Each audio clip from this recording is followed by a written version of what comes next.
আমি দুপুরবেলা সমুদ্র স্নান করে নিউ দীঘা থেকে ঘুরতে ঘুরতে চলে এসেছিলাম অমরাবতী পার্কে। আমি এই পার্কটি এখন আপনাদের ঘুরিয়ে দেখাবো। এই পার্কটির প্রবেশ মূল্য মাত্র 10 টাকা। এখানে আসতে গেলে নিউ দীঘার সমুদ্র থেকে সোজা হেঁটে আসতে পারেন বা টোটো নিয়ে নিতে পারেন। 10 টাকা করে টোটো নেবে, বা কাউকে জিজ্ঞাসা করতে পারেন কোথায় অমরাবতী পার্কটি। চলে আসুন, ভালো লাগবে, আমারও ভালো লেগেছে। এখানে ছোট বড় সবাইরই সময় কাটানোর একটি জায়গা। এই পার্কটি আমি আপনাদের পুরো ঘুরিয়ে দেখাবো। পার্কটি কত সুন্দর, অনেকটা জায়গা নিয়ে এই পার্কটি। এটি সকাল 7টা থেকে সন্ধ্যা 6টা পর্যন্ত খোলা থাকে।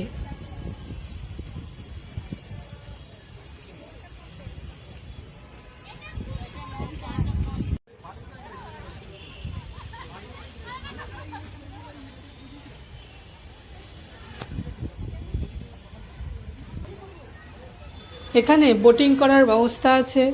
100 টাকা করে নেবে বোটিং করতে।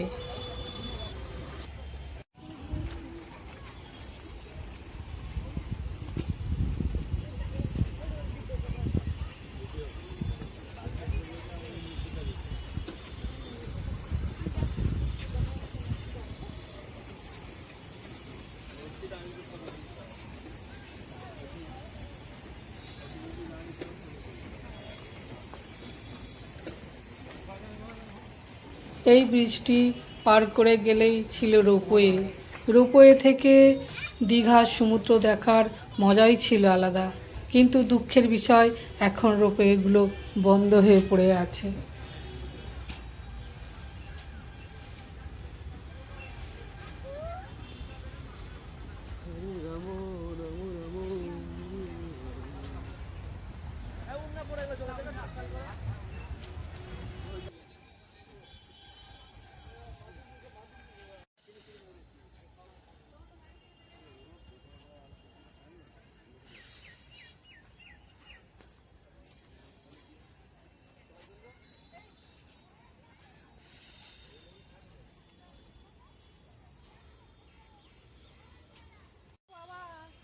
এই পার্কটির ঠিক উল্টো দিকেই আছে হাওয়া অফিস। সেখান থেকেই দীঘার যাবতীয় ওয়েদার সম্পর্কে জনসাধারণকে তারা সচেতন করেন।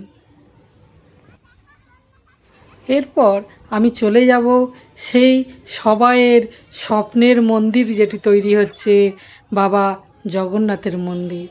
এটি ঠিক স্টেশনের গায়েই আছে, তাই ভক্তদের আসার কোনো অসুবিধা হবে না। স্টেশন থেকে নেমেই তারা জগন্নাথকে দর্শন করতে পারবে। বিশাল বড়ভাবে হচ্ছে। এই মন্দিরের এখনো অনেক কাজ বাকি। এত তাড়াতাড়ি মন্দিরটি চালু হবে বলে মনে হচ্ছে না।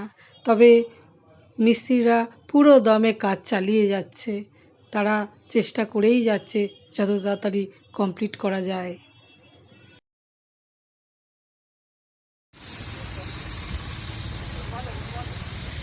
মন্দির তৈরি হচ্ছে, এখনো কাজ চলছে।